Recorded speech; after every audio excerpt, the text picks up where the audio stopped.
Tips number 19, intraday trading व long term निवेश mix ना करें। यदि आप कोई शेयर निवेश के लिए खरीदते हैं तथा वो खरीदने वाले दिन ही या 1-2 दिन में 5 से 6% लाभ देने लगता है तो आप उसे यह सोचकर बेच देते हैं कि वह गिरेगा तब वापस ले लेंगे, पर ऐसा हमेशा हो यह संभव नहीं है। इसलिए डे ट्रेडिंग व लॉन्ग टर्म निवेश कभी मिक्स ना करें। अपनी कैपिटल को डे ट्रेडिंग, शॉर्ट टर्म निवेश, लॉन्ग टर्म निवेश सेगमेंट में बांट कर रखें और इनको आपस में मिक्स ना करें।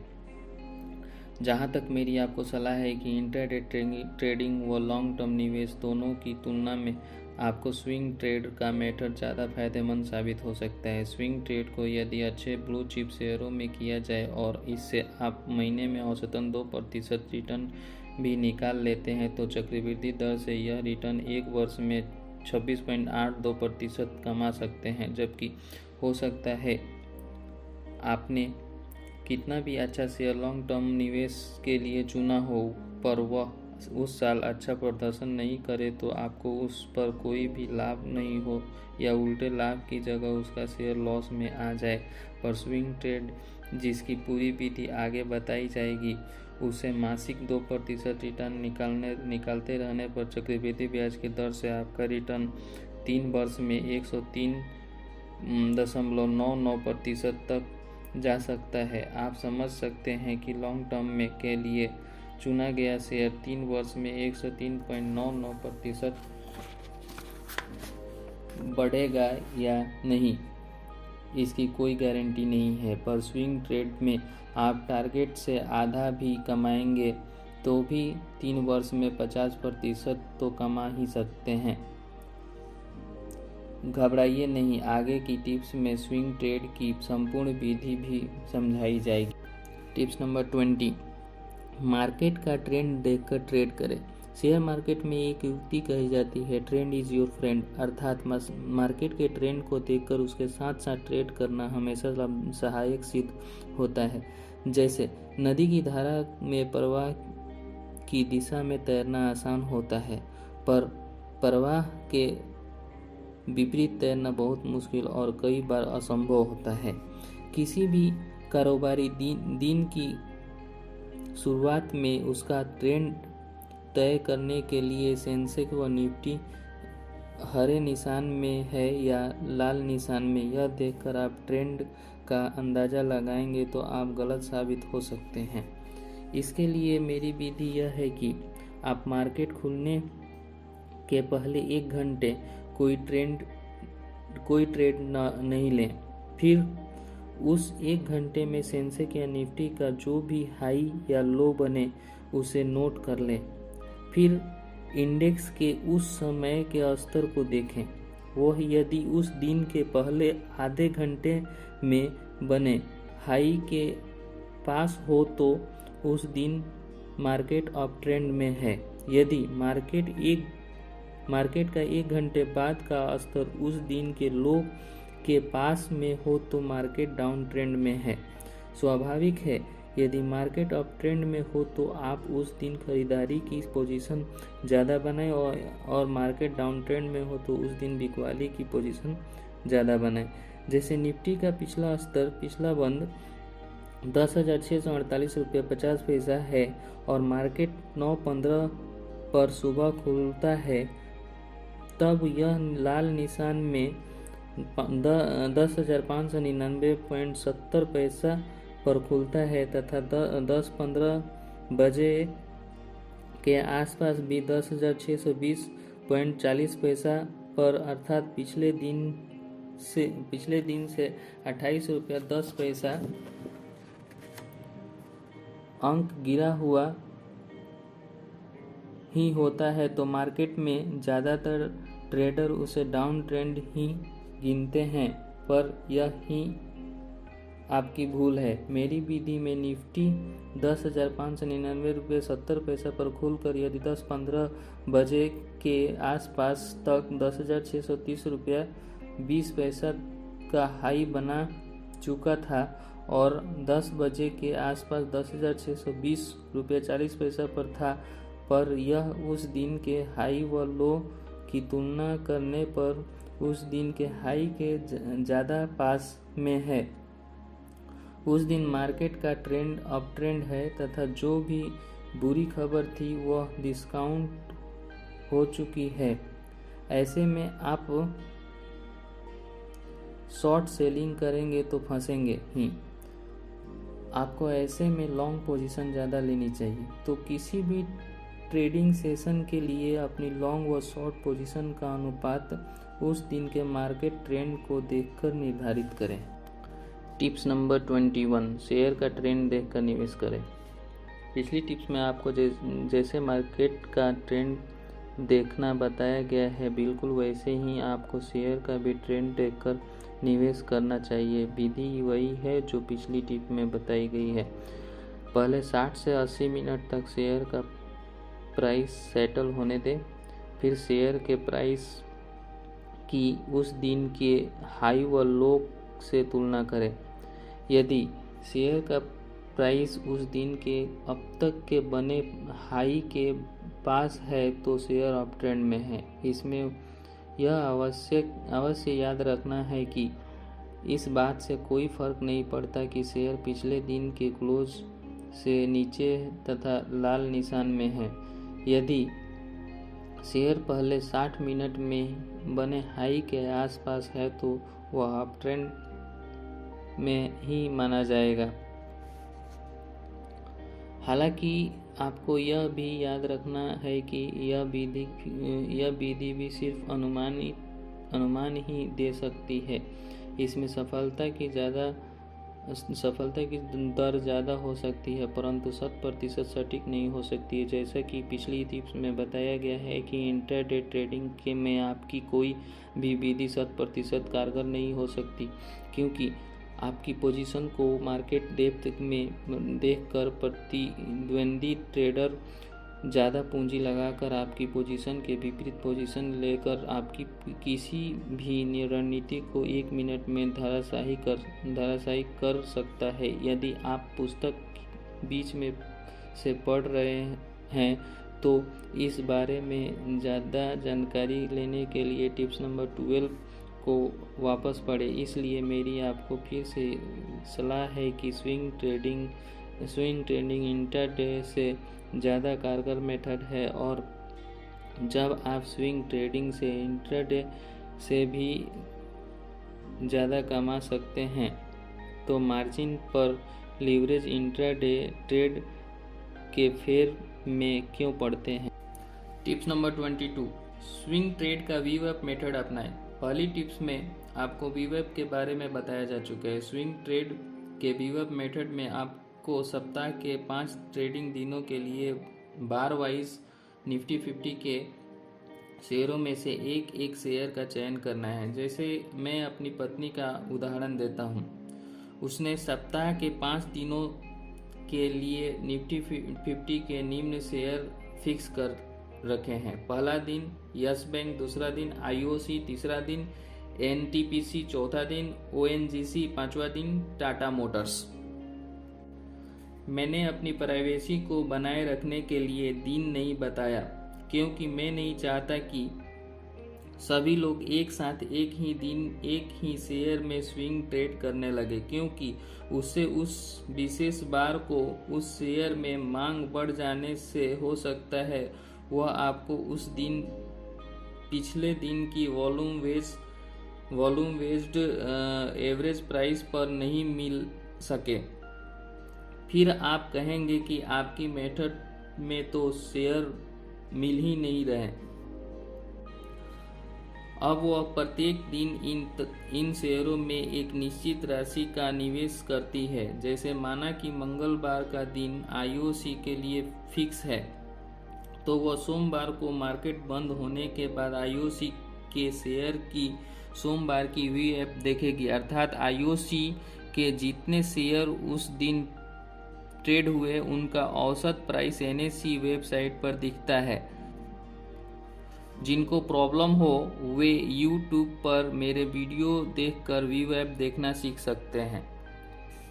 जैसे आईओसी का पिछले ट्रेडिंग दिन का VWAP 146.05 रुपये है, तो वह जितनी राशि के शेयर खरीदने का ऑर्डर लगाना है उसमें इस VWAP भाग देगी। VWAP सपोज कीजिए कि मुझे 2000 रुपये लगाने हैं और VWAP 146.05 है, तो 2000 भागा 146 तो 13.69 निकटतम बनते हैं, तो 14 शेयर होंगे। अब अगले ट्रेडिंग सेशन को मार्केट खुलने से पहले ही 146.05 के भाव पर आईओसी के 14 शेयर खरीदने का लिमिट ऑर्डर डालकर रख देगी। अगले दिन जब भी मार्केट खुलेगा तब यदि आईओसी का शेयर दिन में किसी भी समय 146.05 या उससे कम पर आता है तो उसके लिए 14 शेयर ले लिए जाएंगे। इस विधि में पिछले दिन के VWAP के अगले दिन आने की संभावना लगभग 90% होती है। इस प्रकार सप्ताह के 5 दिन को एक निश्चित धनराशि के शेयर इन 5 ब्लू चिप कंपनियों में ले लेती है तथा किसी भी शेयर में सप्ताह के दौरान यदि 4.5% फायदा होता है तो वह प्रॉफिट बुक कर लेती है, अन्यथा अगले सप्ताह वापस यही प्रक्रिया दोहराती है, जिससे मार्केट में आईओसी का शेयर लगातार गिरता हुआ रहा तो सप्ताह में एक बार शेयर एवरेज हो जाता है। जैसे मान लो कि पिछले हफ्ते में आईओसी का शेयर 146.05 पर लिया था, उसमें पूरे सप्ताह 4.5% का मुनाफा नहीं मिला, तो अगले हफ्ते वापस उसी बार को पिछले दिन की ट्रेड के VWAP पर वह लिमिट ऑर्डर फीड कर देती है तथा उस प्राइस पर शेयर एवरेज हो जाता है। यह प्रक्रिया तब तक दोहराई जाती है जब तक कि एवरेज प्राइस पर 0.5% से 4.5% तक का रिटर्न ना मिल जाए। यदि आपका खाता जीरोधा जैसे किसी डिस्काउंट ब्रोकर के साथ है तो कैश एंड कैरी में ब्रोकरेज खरीदने पर शून्य लगता है, केवल STT वगैरह लगता है तथा बेचने पर डिलीवरी चार्ज लगभग 16 रुपये के आसपास लगता है। आगे की टिप्स में मैं आपको स्विंग ट्रेड पर टारगेट तय करना सिखा दूंगा। आप चकराए नहीं कि प्रॉफिट टारगेट आगे के सप्ताहों में 0.5% से 4.5% क्यों लिखा जा रहा है। जैसा कि मैंने आपको पीछे भी एक टिप्स में बताया था, जैसे एवरेज आउट करना है वैसे प्रॉफिट टारगेट भी 0.5% से कम करते रहना है। इस बारे में विस्तार से आगे प्रकाश डाला जाएगा।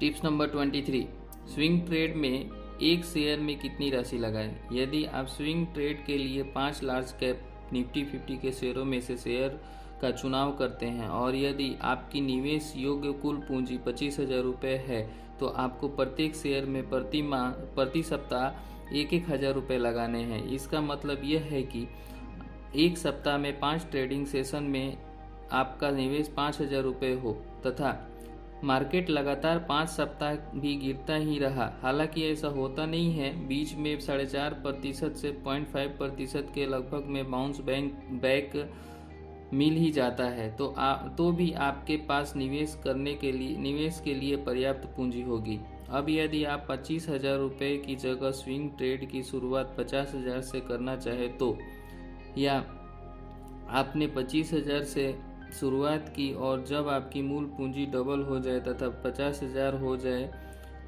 तब आपको क्या करना है। पूर्ण टिप्स नंबर 4 में आपको चक्रवृद्धि ब्याज की ताकत बताई जा चुकी है कि कैसे 10,000 रुपये मात्र 2% की चक्रवृद्धि मासिक वृद्धि पर दर से बढ़कर 30 वर्षों में 1.24 करोड़ से ऊपर हो सकते हैं। इसलिए औसतन 2% के भी मासिक रिटर्न से 25,000 के 50,000 बनाना अल्प समय में ही हो जाता है। तो यदि स्विंग ट्रेड 50,000 रुपये की पूंजी से शुरुआत करनी हो तो आपको 5 शेयरों के प्रति 1,000 से बढ़ाकर 2,000 नहीं करने। आपको सप्ताह के प्रत्येक दिन अब एक शेयर निफ्टी 50 के 1,000 रुपये का निवेश करना है और एक शेयर निफ्टी मिड कैप 50 में से चयन करके उसमें 1,000 का पिछले दिन की भी वेब पर निवेश करना है। जैसे सोमवार को एक निफ्टी शेयर में 1,000 रुपये और एक निफ्टी मिड कैप 50 के शेयर में 1,000 रुपये में 1,000 रुपये का निवेश किया। इसी प्रकार मंगलवार को किसी अन्य निफ्टी 50 मिड कैप 50 के शेयर में 1,000 का निवेश किया। यदि पूंजी 75,000 रुपये हो जाए और आप इसमें BSE स्मॉल कैप इंडेक्स में शामिल 5 स्मॉल कैप शेयर भी शामिल कर सकते हैं। जैसे एक निफ्टी शेयर में 1,000 का निवेश, एक निफ्टी मिड कैप शेयर में 1,000 का निवेश तथा एक BSE स्मॉल कैप शेयर में 1,000 का निवेश करते हुए प्रत्येक सप्ताह के एक दिन में 1,000 रुपये के 3 शेयर अलग अलग कंपनियों के ले और पूरे सप्ताह उन पर 4.5% का मुनाफा नहीं मिल सके तो अगले सप्ताह वापस उन शेयरों को उनके लिए निर्धारित दिनों में एवरेज आउट करें। अब रोज 3,000 रुपये की दर से सप्ताह में 15,000 रुपये का निवेश होने लगेगा तथा जैसा कि नियम है आपके पास इस साप्ताहिक निवेश की 5 गुना पूंजी 75,000 हो तो ऐसी निवेश करें जिससे आप लगातार 5 सप्ताह एक में ही मुनाफा नहीं मिला तो भी एवरेज आउट करना जारी रख सकेंगे। यदि हमारी पूंजी 1 लाख हो तो निफ्टी के एक शेयर में 2,000 निफ्टी के एक शेयर में 2,000, निफ्टी मिड कैप के एक शेयर में 1,000, निफ्टी स्मॉल कैप के एक शेयर में 1,000 लगातार आप रोज 4,000 तथा सप्ताह में 20,000 का निवेश कर सकते हैं। यह सारी पूंजी एक साथ ट्रेडिंग अकाउंट में नहीं डालनी होती। जैसे मैं सप्ताह में 20,000 की पोजीशन इस विधि से लेता हूं तो प्रत्येक रविवार को देख लेता हूं कि मेरे ट्रेडिंग के खाते में कितनी राशि शेष है। मान लो उसमें 7,200 रुपये रखे हो तो मैं उसमें 13,800 और ट्रांसफ़र करके पूरे 20,000 रुपये कर देता हूं तथा अगले हफ्ते फिर समीक्षा करता हूं। यदि बीच में शेयरों में टारगेट ज़्यादा मिल गया और नकद राशि 20,000 से ऊपर हो गई तो मैं अतिरिक्त राशि निकाल लूँगा। अब मैं कम है तो और डाल दूँगा। यदि पूंजी 1,25,000 रुपये हो तो निफ्टी के शेयर में 2,000, मिड कैप 50 के शेयर में 2,000, निफ्टी के शेयर में 2,000, मिड कैप 50 के शेयर में 2,000 एवं स्मॉल कैप में 1,000 अर्थात प्रतिदिन निवेश की जाने वाली राशि और आपकी पूंजी का अनुपात 1:25 होगा, जिससे लगातार 25 ट्रेडिंग सेशन में भी आपके किसी भी शेयर में बाउंस बैक नहीं मिले तो भी आपके हाथ में पर्याप्त कैपिटल होगी। पूंजी 1,50,000 रुपये हो तो आप तीनों शेयरों में दो का निवेश यानी रोज 6,000 का निवेश कर सकते हैं। पूंजी 1,75,000 रुपये होगी तो निफ्टी वाले में 3,000, बाकी में 2,000 कुल 7,000 का रोज निवेश। अब आपकी समझ में आ गया होगा कि निवेश की राशि तथा आपकी पूंजी में क्या अनुपात रहेगा। जब प्रति शेयर 5,000 की स्थिति आ जाए अर्थात पूंजी 3,75,000 हो जाए आपके, उसके बाद प्रति शेयर निवेश नहीं बढ़ाकर एक शेयर बढ़ाएं। जैसे 4 लाख की पूंजी हो तो निफ्टी के शेयर एक ही जगह 2 कर ले, दोनों में 3,000 एवं मिड कैप में 5,000 तथा स्मॉल कैप में 5,000 रखें। इस प्रकार समय के साथ साथ मिड कैप स्मॉल कैप के शेयर भी दो कर लें तो 25,000 रुपये से शुरू करके आपको इस प्रकार अनुशासनबद्ध तरीके से आगे बढ़ना है।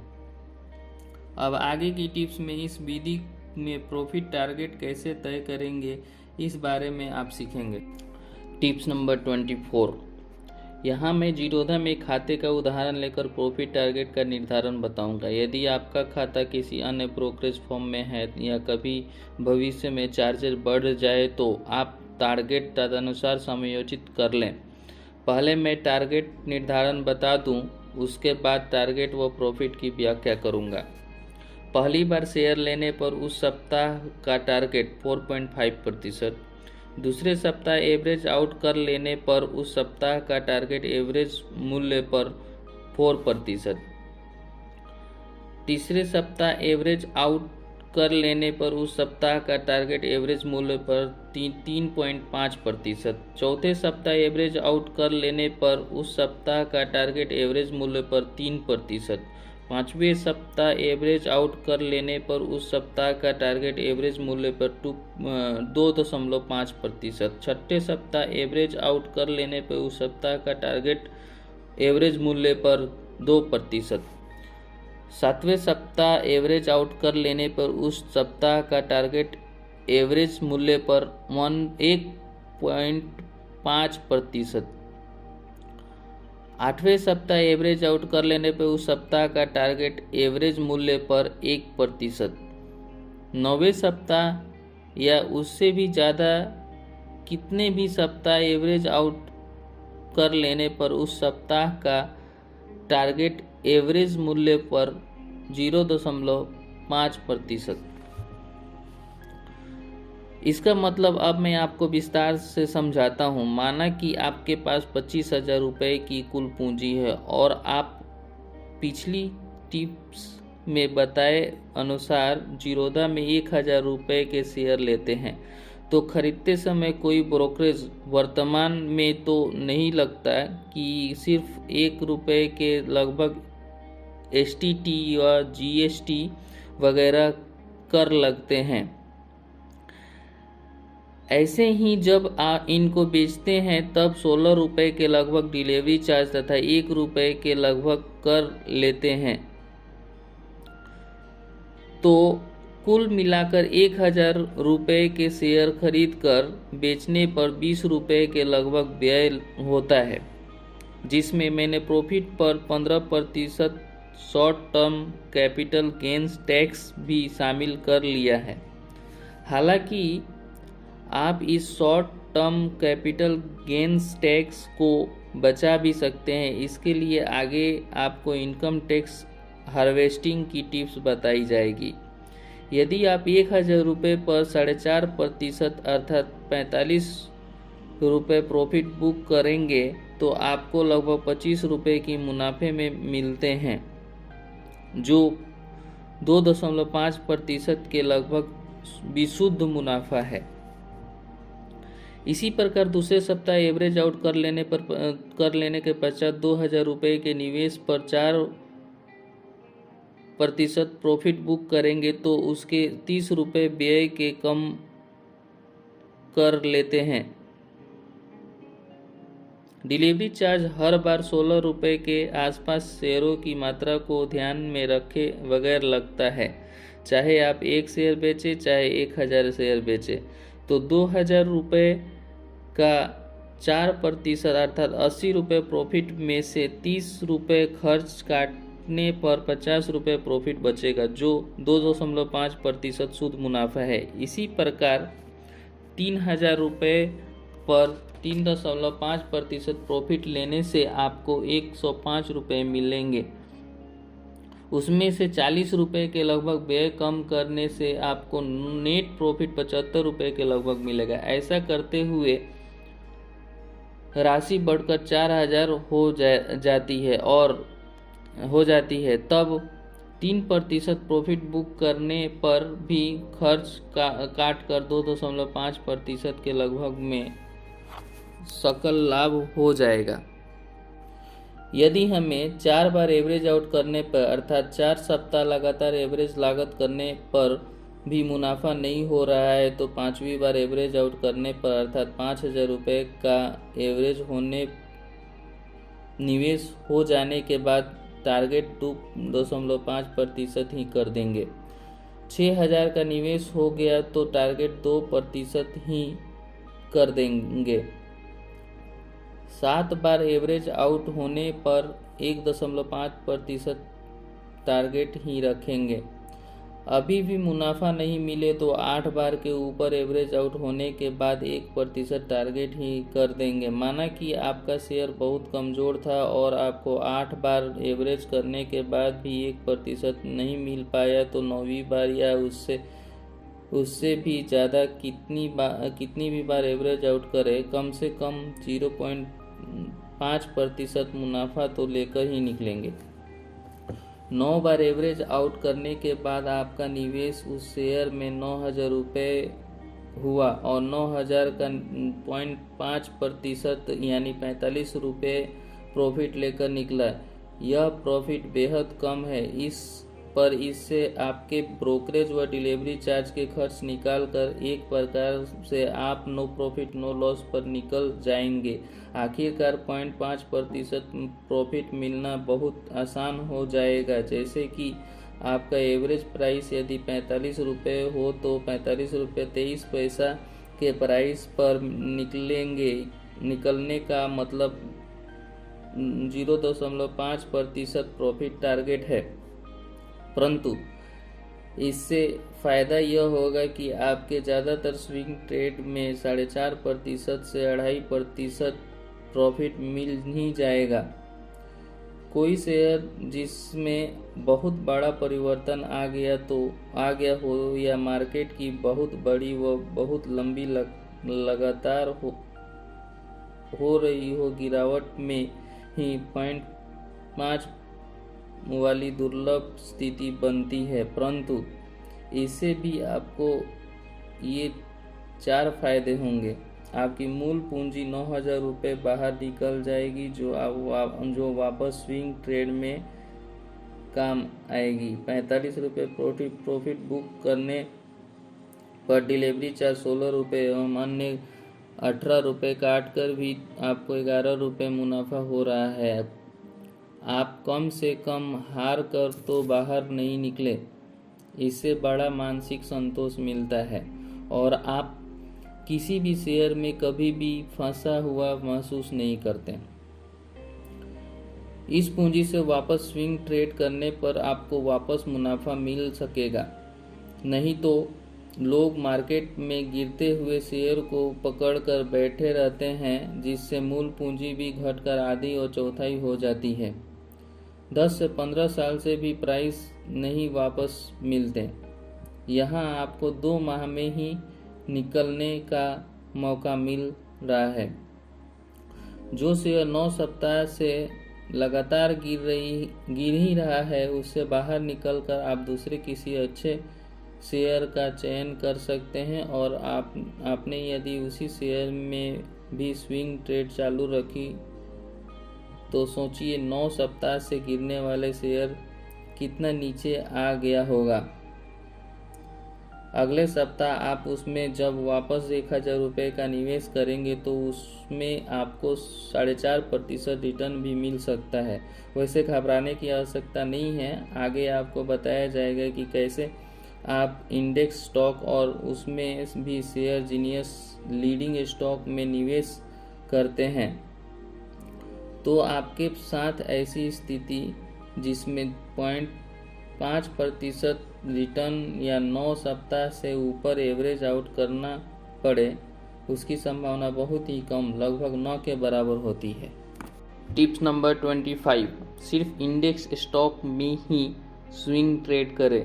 पिछली टिप में जो स्विंग ट्रेड के मेथड बताए गए हैं उसके लिए आप सिर्फ Nifty 50, Nifty mid cap 50, bank Nifty, BSE small cap आदि इंडेक्स के शेयरों का ही इस्तेमाल करें। क्योंकि इसमें सभी बड़े फंड हाउस एवं विदेशी निवेशक भी ट्रेड करते हैं। इसलिए इसमें वॉल्यूम व दिन के दौरान लगातार चढ़ाव ज़्यादा मिलते हैं, जिससे आप आसानी से ज़्यादातर ट्रेड में 4.5% से 2.5% के बीच आसान से रिटर्न ले सकते हैं।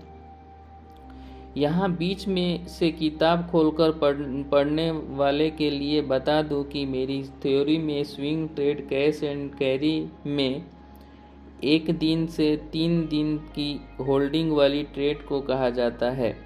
आप इसे इंट्राडे न समझें। यदि दुर्भाग्य से इंडेक्स शेयर होने के बावजूद उसमें कोई बड़ा मूलभूत बदलाव आ जाता है तथा उसे इंडेक्स से बाहर कर दिया जाता है, तो आप उसमें लगातार सप्ताह में एक बार VWAP पर एवरेज करते हो रहेंगे तो टारगेट भी घटते घटते 0.5% पर ही आ जाएगा और आप इनसे 9-10 सप्ताह में तो बाहर निकल ही जाएंगे। उसके बाद ऐसा शेयर में जो इंडेक्स से बाहर कर दिया गया हो वापस निवेश न करें, उसकी जगह किसी नए इंडेक्स शेयर का चयन करें। फंडा यह है कि स्विंग ट्रेड की विधि का इस्तेमाल NSE या BSE के किसी इंडेक्स से संबंधित शेयरों में करने पर जल्दी लाभ बुक होने की संभावना रहती है। गिरते शेयरों में भी फंसने के चांस नहीं रहते। इस विधि का वैज्ञानिक रूप यही है कि आप सिर्फ सप्ताह में एक बार एवरेज करते हैं, वह भी मूल रूप से मजबूत शेयरों में, तथा उसमें भी एवरेज आउट करने के साथ साथ टारगेट लगातार कम करते जाते हैं। अंत में आप मामूली प्रॉफिट कमाकर भी अपनी मूल पूंजी के साथ बाहर निकलने में कामयाब हो जाते हैं। टिप्स नंबर 26, इंट्राडे को BTST या स्विंग ट्रेड में नहीं बदलें। मेरे एक साथी ने इंट्राडे में यस बैंक के 100 शेयर 300 रुपये के भाव पर लिए। दुर्भाग्य से शेयर उस दिन गिरकर 288 रुपये पे बंद हुआ। वह 1200 का लॉस बुक करने का साहस नहीं दिखा सके। इंट्राडे से स्विंग ट्रेड में आ गए। उन्होंने इसकी डिलीवरी ले ली। फिर शेयर गिरते गिरते 180 रुपये पर आ गया तो वह लॉन्ग टर्म निवेशक बन गए। इस प्रकार उनका निवेश ट्रेड इन्वेस्टमेंट में चेंज हो गया, जिससे उन्हें कोई आय प्राप्त नहीं हो रही। वह शेयर के वापस बढ़ने का इंतजार कर रहे हैं। इसलिए आपको सबसे पहले यह तय करना चाहिए कि आप ट्रेड किस अवधि के लिए कर रहे हैं। इसके बाद अपने निर्णय पर स्थिर रहना चाहिए। जैसा आपने कोई शेयर 1 साल की अवधि के लिए लिया है तो रोज उसके मार्केट प्राइस का चेक मत करिए और शेयर के थोड़ा सा गिरते ही निकल जाने का विचार मत करिए। वास्तव में अनुशासनहीनता ही शेयर बाजार में असफलता की प्रमुख वजह है। आपको इतनी इच्छा शक्ति को मजबूत करना चाहिए। इसके लिए आपको अभ्यास की आवश्यकता है। आप ध्यान रखें कि अपनी दैनिक जिंदगी में भी एक बार निर्णय लेने के पश्चात उसे बार बार नहीं बदलें। जहां तक हो सके अपने निर्णय पर दृढ़ रहें। इससे आपकी इच्छा शक्ति मजबूत होगी और आप शेयर बाजार में भी मजबूत इच्छा शक्ति के बल पर जीतने वाले ट्रेडर बन सकेंगे। वरना बार बार निर्णय व रणनीति बदलने वालों को शेयर बाजार में कभी माफ नहीं करता है। टिप्स नंबर 27, शेयर बाजार में लालच बुरी बला है। शेयर मार्केट में लालच बुरी बला है। जब आप बचपन में स्कूल जाते थे तब आपने अक्सर इस उक्ति को अनेक बार पढ़ा ही होगा कि लालच बुरी बला है। पर जब आप शेयर में ट्रेड करते हैं तो आप इस उक्ति को भूल जाते हैं कि लालच बुरी बला है। ज़्यादातर लोग शेयर मार्केट में किसी ऐसी टिप्स की तलाश में रहते हैं जो उन्हें रातों रात करोड़पति बना सके। यकीन मानिए यह अंतहीन खोज है, क्योंकि किसी भी बिजनेस का भविष्य अनिश्चित ही होता है तथा बिजनेस को ग्रोथ करने में वर्षों का समय लगता है। जब आप शेयरों में निवेश करते हैं तो आपको बड़ी ग्रोथ के लिए वर्षों के समय की आवश्यकता है। इसलिए कोई भी टिप्स कितनी भी परफेक्ट हो, आप कितने भी लंबे समय के लिए निवेश करना चाहते हो, आपको शेयरों में कभी भी बड़ी धनराशि का निवेश एक साथ नहीं करना चाहिए। मान लीजिए आपको लगता है कंपनी ए भविष्य में बहुत अच्छा करने वाली है और वह स्टॉक भविष्य में दोगुना हो सकता है तथा 100% का रिटर्न दे सकता है। आप लालच में आ जाते हैं और लाख दो लाख रुपए का निवेश ऐसी कंपनी में कर डालते हैं। फिर यदि प्राइस 1-2 माह तक नहीं बढ़े या उल्टे घटने लगे तो आप तनाव, कुंठा व खीस के शिकार हो जाते हैं। इसकी जगह आपको करना यह चाहिए, पहले सिर्फ 25% राशि इस कंपनी में लगाएं और मन ही मन सोचे कि कंपनी में वाकई दम है तो यह कम से कम 5% तक तो बढ़कर दिखाए, फिर मैं बाकी 25% राशि लगाऊंगा। यदि कंपनी का शेयर वर्तमान मूल्य से 10% बढ़कर दिखाए तो 25% और लगाऊंगा तथा 15% मूल्य बढ़ने के बाद बची हुई 25% राशि का निवेश करूंगा। यह रणनीति आपको बुरे निवेश से बचा सकती है। इस बारे में 200 DMA के अनुसार बड़ा निवेश घटाने बढ़ाने की मेरी एक अन्य रणनीति भी है, जो आप मेरी दूसरी पुस्तक शेयर बाजार में चंदू ने कैसे गवाए और चिंकी ने कैसे कमाए में विस्तार से पढ़ सकते हैं। टिप्स नंबर 28, अपने बुरे निवेश से कैसे बाहर निकले।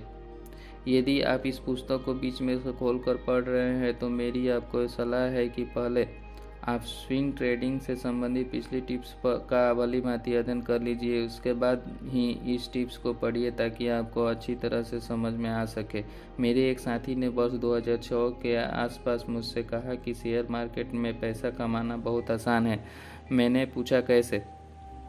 उस समय डाबर इंडिया का शेयर 100 रुपये के आसपास ट्रेड करता था। वह 100 रुपये से 105 रुपये, 103 रुपये, 102 रुपये तक चढ़ता था, 98 रुपये, 100 रुपये तक वापस गिर जाता था। इसलिए उन्होंने सोचा कि उसमें 100 से 103 तक ट्रेड करके 3% का रिटर्न रोज निकाले तो महीने में ऐसे 10 दिन भी रिटर्न मिल जाए तो 30% तक कमा सकते हैं। मैं जानता हूं कि ऐसा संभव नहीं है। कभी शेयर रेंज तोड़ देता है और एकदम गिर कर 80 पर आ जाए तो ट्रेडिंग के लिए 100 रुपये पर लगाया हुआ पूरा पैसा फंस जाता है। पर मैं जो बताने जा रहा हूँ उसमें रेंज तोड़ने पर भी मुनाफा हो सकेगा।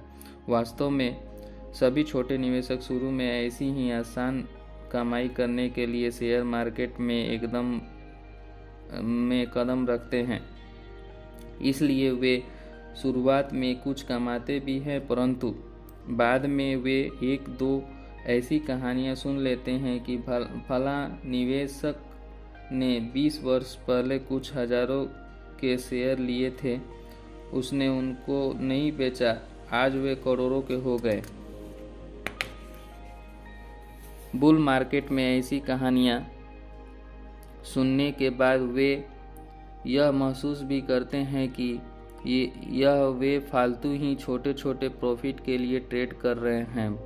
बुल मार्केट में उनको ऐसा भी झटका लगता है कि उनके प्रॉफिट बुक करने के बाद शेयर डबल हो जाता है, जिससे उनका लालच उनको ट्रेडर से लॉन्ग टर्म निवेशक बना देता है।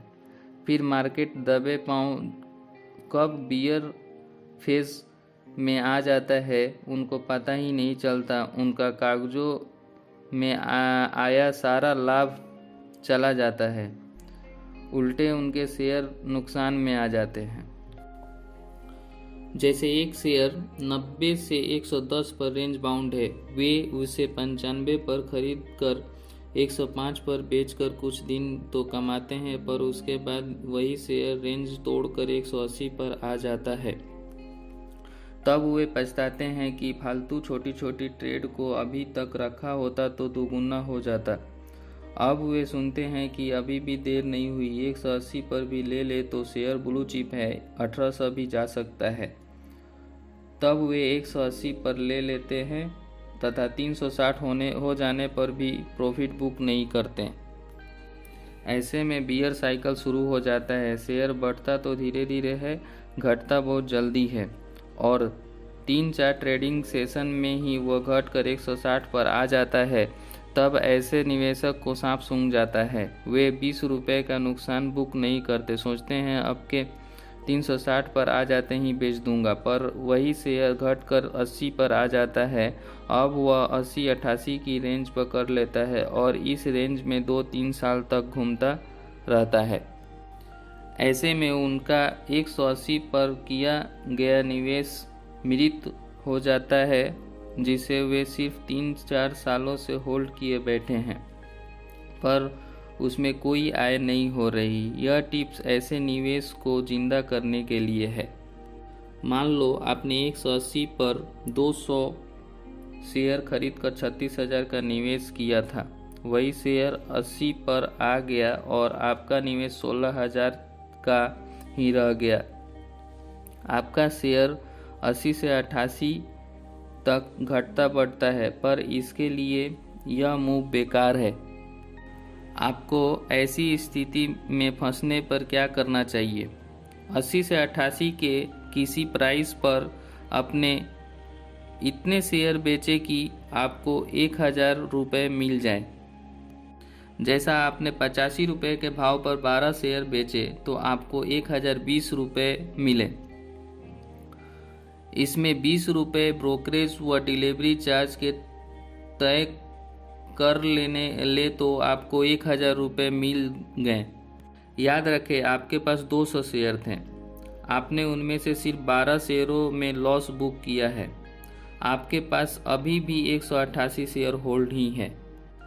आप इस 1,000 रुपये को निफ्टी ETF या निफ्टी 50 के 50 शेयरों में से कोई भी शेयर चुनकर उसमें पीछे स्विंग ट्रेड की टिप्स में बताए अनुसार निवेश कर दीजिए।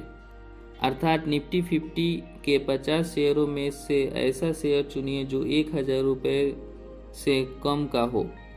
इस शेयर की पिछले दिन की व्यू ऐप पर 1,000 रुपये में जितने शेयर आ जाए उनका लिमिट ऑर्डर लगा कर रख दीजिए। अगले सप्ताह वापस यह प्रक्रिया दोहराएं। जब भी आपको एवरेज होल्डिंग पर 4.5% से 0.5% का लाभ मिल जाए, आप लेकर निकल जाइए। पिछले टिप्स में 4.5% से 1% के टारगेट पर विस्तार से बताया गया है। इस प्रकार करने से आपको निम्नलिखित लाभ होंगे। 1. आपको एक साथ भी सभी शेयरों में लॉस बुक करने की आवश्यकता नहीं है। सप्ताह में एक बार एक शेयर में मात्र इतना ही लॉस बुक करना है कि आपको 1,000 रुपये की धनराशि प्राप्त हो सके, जिससे यदि शेयरों में बाउंस बैक आता है तो आपको लाभ मिल सकेगा। 2. आपके मृत निवेश से आपको 4.5% से 0.5% की आमदनी शुरू हो जाएगी, उससे आपका लॉस रिकवर हो सकेगा। 3.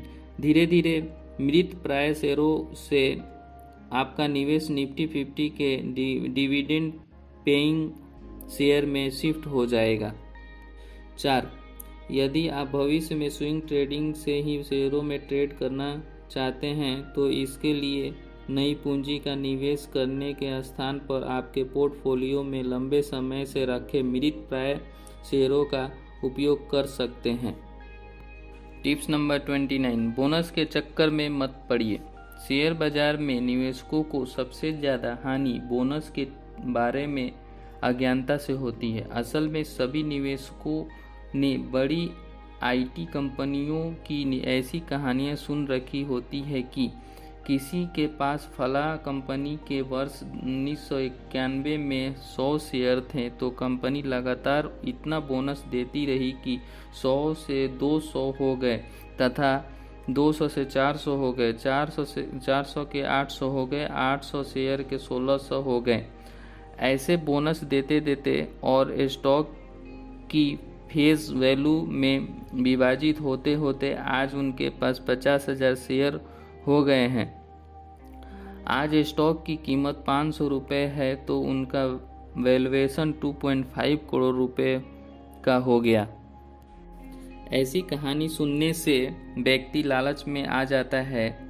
जब भी कोई कंपनी बोनस की घोषणा करती है वह उसके शेयर लेकर बैठ जाता है। निवेशकों की इस मानसिकता का फायदा उठाकर कमजोर फंडामेंटल वाली कंपनी भी बोनस की घोषणा कर देती है, जिससे शेयरों के भाव में एकदम उछाल आ जाता है तथा कंपनी के प्रमोटर्स इस उछाल का फायदा उठाकर निकल जाते हैं।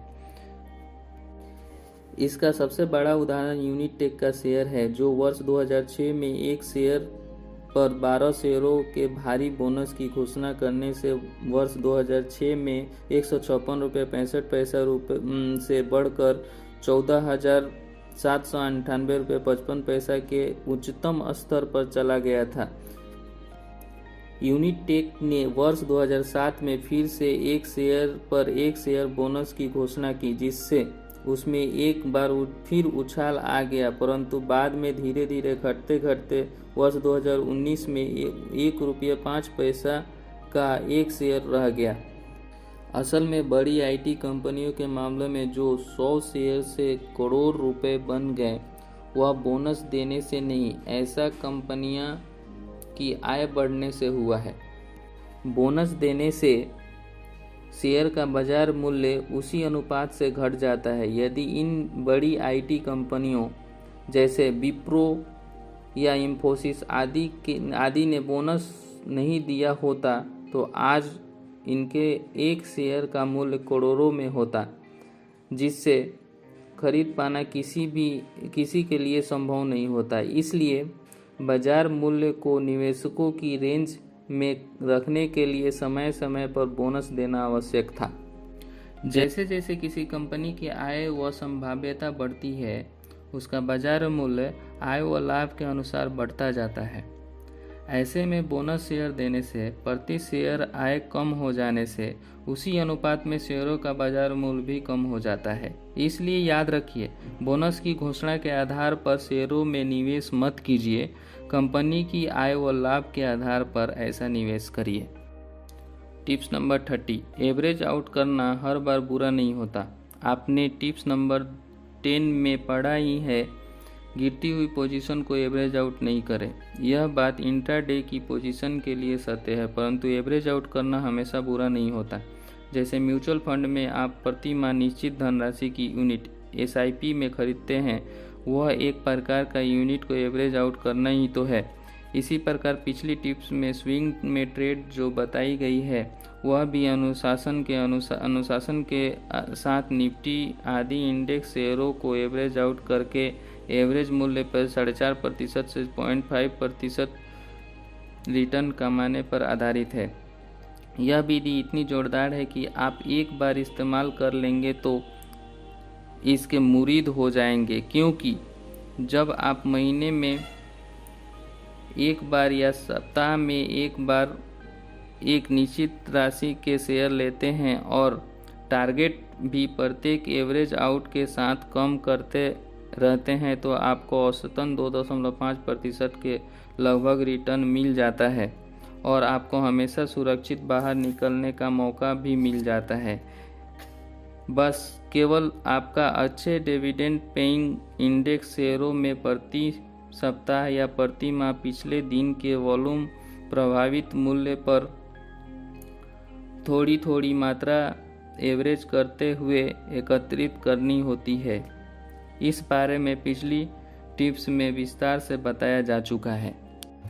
टिप्स नंबर 31, या तो सच्चे लंबी अवधि के निवेशक बने या स्विंग ट्रेड करें। जो मेरी पिछली पुस्तक the winning theory in the stock market पढ़ी है या जो मेरे ब्लॉग पर मेरी रिसर्च टर्म पढ़ चुके हैं वे इस तथ्य से परिचित होंगे कि मैं किसी शेयर को खरीदने से पहले उसके वैल्यू शेयर होने की पहचान के रूप में उसके बेस प्राइस, नेट सेल पर प्राइस आदि फंडामेंटल अनुपात को प्राथमिकता देता हूँ।